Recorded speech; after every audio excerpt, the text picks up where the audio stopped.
Hey everybody, this is a follow-up video in response to a previous video that I made probably a month ago, and I posted it, and the feedback I got was pretty positive. I got a lot of people that said that they were interested in making them for themselves, and I never really considered that I would be giving out advice on how to make plywood blower removal tools, but I'm all for that.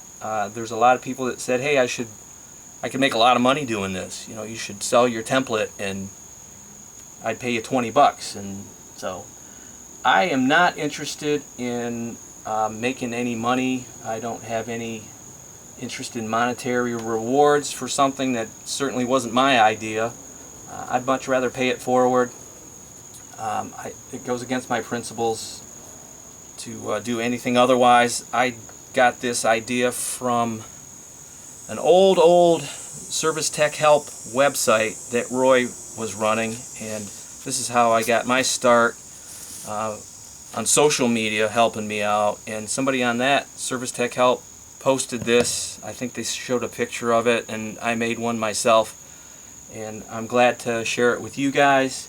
And what I did was I took all my tools, each one, and I laid it down on a blank piece of paper, and I traced it out with a pen, and then I took this to my computer, copied it, made a PDF, which I'm going to post for everybody to have. You're going to take your printout and either use a piece of cardboard like I did, or maybe a cereal box would be better, because this it's pretty thick. And what I didn't take into consideration is each time you trace this, like this fits perfectly. I can't get this thing any tighter than this. I mean, when I put that in, that isn't going anywhere. So there is some room, you know, if you wanted to make it smaller, which you're going to have to do, because if you keep tracing this over and over again, it's just going to get so big. And for anybody that's not a woodworker, that doesn't have the tools, you're going to be mad at me.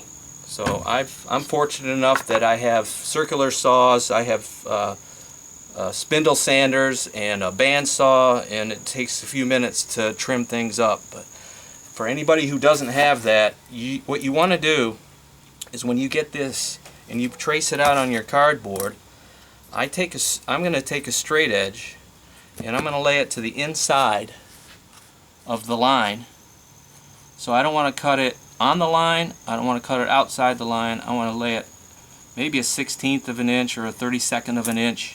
And I'm going to take a razor blade and I'm going to make a nice straight cut. And I'm going to go all the way around, again, to the inside of the line from the printed copy version. So then when you get when that's all cut out and you've got it all situated like this, like I did, now you're going to have to lay it down on a piece of plywood, 1/2 inch plywood. Now I figured a way that if you wanted to cut out a 12 by 24 inch piece of plywood, you are going to be able to place every single one of these 3 templates onto that 12 by 24 board and get 3 of them all simultaneously. So what I've done is laid this in the corner like that. But again, when I trace it, now I want to extend this out and make a handle. You're going to make the handle whatever length you want, whatever width you want, whatever's comfortable for you. I think I've done mine 10 inches on all of mine. Some of them are going to be shorter, because I think this one, I don't know what that is. But what I was going to say is when you trace this onto your plywood again, it's actually going to come out bigger than the actual size. So when you're making your cuts with your saw, I used power saw. I put my blade so it's going to cut this side of the line that I made, not that side, not on the line, but you could go in. So I think what I did was I could actually see, when I made my cut, I could still see the pen mark. So that's the one tip that I could give anybody that doesn't have all the power equipment. that's available to make it easier. You can do all three tools with a 12 by 24 inch piece of plywood. I garbage picked some plywood from a construction site. They had some that, you know, I've been making I've been making blower removal tools for free. So the other thing that I wanted to tell you is when you do get this thing trimmed and cut, if you don't have a blower wheel that you can use to size it up, you're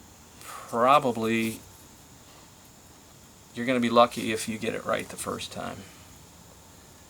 So I hope that helps, guys and girls. If you have any questions, you can post it. I've got one thing I don't have written down is the GE that I did mention earlier. This is a GE blower wheel that I had to change. It was cracked or something with excessive vibration when it heats, and then when it put it on air dry, everything quiets down. So somewhere in this blower wheel there was a crack. So the Speed Queen removal tool fits in there, but it doesn't fit. You can see that on the ends you could probably make this about a ½ inch on each side wider, and this will work on the GE. It worked for me, and I found out on the GE there's two different blowers, so you got to be careful. One has a jam nut, and with the jam nut you go counterclockwise to remove it. If it doesn't have a jam nut, you go clockwise to loosen it. So I've wrote some notes down on this one to indicate clockwise without a jam nut, counterclockwise with a jam nut. I've included some sizes of the belt pulleys, 7/8 and 1 inch. Another thing was that the, what is it, this, which one's, oh yeah, the Whirlpool front filter blower wheel. That one's a little tricky too. You are going to have to sand. You want to curve this over on one side and then curve it over on this side. You need to round that off. This ½ inch plywood will not fit into the blower wheel for a front filter Whirlpool dryer. So again, this thing fits in there pretty snug. I gotta push it in to get it to go in.